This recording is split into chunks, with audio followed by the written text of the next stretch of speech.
ایک زمانہ تھا کہ نمرود بابل کا ظالم اور خود پسند بادشاہ تھا جو آنے والے زمانے کی خبروں کو ارد گرد سے سنا کرتا تھا۔ ایک دن اس نے تمام پیشن گوئی کرنے والے لوگوں کو اپنے دربار میں جمع کیا تاکہ ان سے اپنے آنے والی حکومت کے بارے میں پوچھے۔ پیشن گوئی کرنے والے نمرود بیان کرنے سے ڈر رہے تھے، لیکن وہ جانتے تھے کہ اگر کسی چیز کو بادشاہ سے چھپائیں گے تو وہ غصہ کرے گا اور ان کو سزا دے گا۔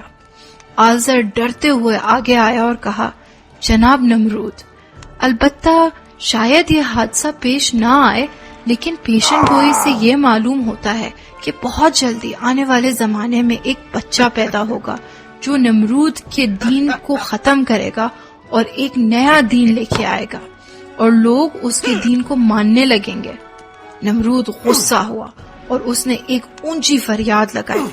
اس ڈر سے کہ اپنی قدرت کہیں کھو نہ دے، اس نے حکم دیا کہ آج کے بعد جو بھی بچہ لڑکا پیدا ہو اس کو قتل کر دیا جائے۔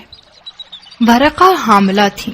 نمرود کے جاسوسوں کے ڈر کی وجہ سے وہ گھر سے باہر نہیں نکلتی تھی اور وہ نہیں چاہتی تھی کہ کسی کو ان کے حاملہ ہونے کی خبر ہو۔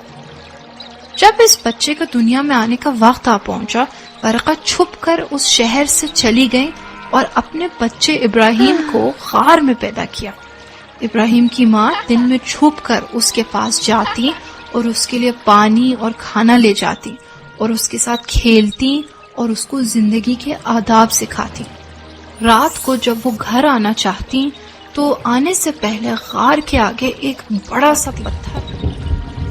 جب ابراہیم 7 سال کا ہو گیا، اس کی ماں اس کو واپس شہر لے آئی اور کیونکہ ابراہیم کا باپ دنیا سے جا چکا تھا، اس کے چچا آزر نے ابراہیم کی سرپرستی کی ذمہ داری لے لی۔ ابراہیم اپنے اجداد کی طرح ایک خدا کا ماننے والا تھا، لیکن آزر بتوں کی عبادت کرتا تھا اور کبھی کبھی ابراہیم کو اپنے ساتھ بت خانے میں لے جایا کرتا تھا۔ بابل کے لوگ سوچتے تھے کہ ہر ایک بت ایک خدا ہے اور وہ ان کی مدد کر سکتا ہے، اسی وجہ سے ان کے لیے کھانا اور قیمتی ہدیے لے کر جاتے تھے اور اپنی مشکلات کو حل کرنے کے لیے ان سے مدد چاہتے تھے۔ ابراہیم آزر سے پوچھتا تھا، جو چیز آپ نے ہاتھ سے بنائی ہے کیوں اس کی عبادت کرتے ہو؟ کیا یہ مجسمے آپ کے لیے کوئی کام انجام دے سکتے ہیں؟ آزر کے پاس کوئی جواب نہیں تھا۔ ڈرتے ہوئے اس نے کہا، ابراہیم، ہم اور ہمارے آباء و اجداد سالوں سے بتوں کی عبادت کر رہے ہیں۔ اس بات کا یقین رکھو کہ اگر آپ بتوں کے علاوہ کسی اور خدا کی عبادت کرنا چاہو گے تو میں ناراض ہوں گا اور تم کو سختی کے ساتھ سزا دوں گا۔ لیکن ابراہیم اپنے اس کام سے ہٹنے والا نہیں تھا۔ عید کا دن تھا اور لوگ جشن منانے کے لیے پہاڑ کی چوٹی پر شہر سے باہر گئے ہوئے تھے۔ ابراہیم بت خانے میں گیا اور غصے کی حالت میں بتوں سے کہنے لگا، بات کیوں نہیں کرتے ہو؟ لوگوں کی محافظت کیوں نہیں کرتے ہو؟ بتوں نے جواب نہیں دیا۔ ابراہیم چاہتا تھا کہ بابل کے لوگوں کی سوئی ہوئی عقلوں کو جگائے تاکہ وہ لوگ سوچیں اور سمجھیں کہ کس کی عبادت کریں۔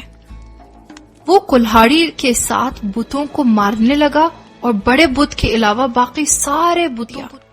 اس کے بعد کلہاڑی کو بڑے بت کے ہاتھ میں رکھا اور بت خانے سے چلا گیا۔ لوگ شہر کی طرف واپس پلٹے اور ٹوٹے ہوئے بتوں کو دیکھنے کے بعد ابراہیم کو گرفتار کر لیا اور نمرود کے پاس لے گئے۔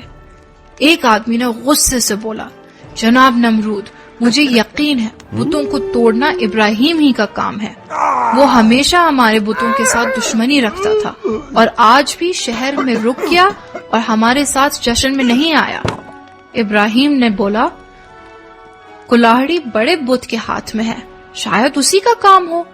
لوگ جانتے تھے کہ بتوں میں طاقت نہیں کہ بول سکیں یا حرکت کر سکیں، اور وہ یہ جان گئے کہ حق ابراہیم کے ساتھ ہے، لیکن ڈھیٹ پن کی وجہ سے نمرود سے چاہا کہ ابراہیم کے لیے سخت ترین سزا کو قرار دیا جائے۔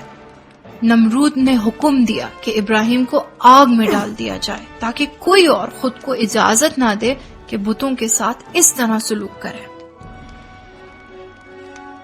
آگ زیادہ روشن ہو گئی اور اس کے شعلے اس قدر زیادہ تھے کہ کوئی نزدیک جانے کی طاقت نہیں رکھتا تھا۔ سپاہیوں نے جلتی ہوئی لکڑیوں سے تھوڑا دور منجیق رکھا۔ منجیق ایک قسم کا آلہ ہوتا ہے جو زیادہ تر جنگوں میں استعمال کیا جاتا ہے۔ یہ بالکل کرین کی طرح ہوتا ہے اور چیزوں کو دور دور تک پھینکنے کی صلاحیت رکھتا ہے۔ سپاہیوں نے ابراہیم کو اس کے اندر بٹھایا۔ نمرود یہ دیکھنے کے لیے کہ ابراہیم کو کس طرح سزا مل رہی ہے، مینار کے اوپر بلندی پر بیٹھا تھا۔ لوگ بھی آئے ہوئے تھے تاکہ ابراہیم کو سزا ملتے ہوئے دیکھ سکیں۔ ابراہیم آرام سے منجیق میں بیٹھے اور آگ کے اندر جانے کے لیے تیار تھے۔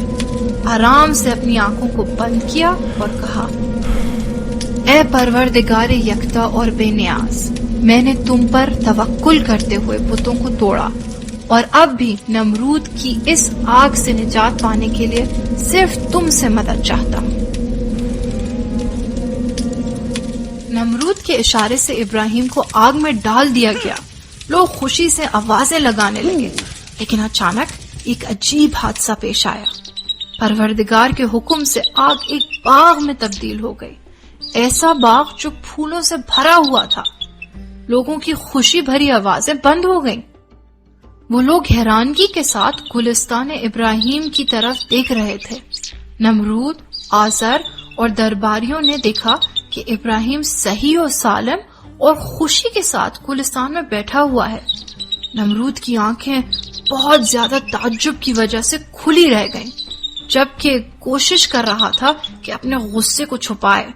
اس نے آزر سے کہا کہ دیکھو ابراہیم کس طرح اپنے پروردگار کے نزدیک اہمیت رکھتا ہے۔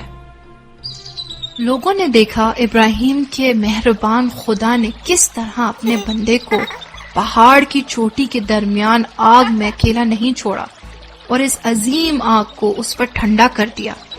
لوگ ابراہیم کے ارد گرد جمع ہو گئے اور اس سے اس کے خدا کے بارے لگے۔ انہوں نے ایک دوسرے سے کہا، بس ابراہیم کا خدا وہ ہے جس نے آسمان، زمین اور ہم انسانوں کو خلق کیا۔ نمرود اور بت اس کی قدرت کے مقابلے میں کچھ نہیں ہے۔ بعض لوگوں نے خوشی کے ساتھ ابراہیم کے دین کو قبول کر لیا اور ایک خدا کو ماننے لگے۔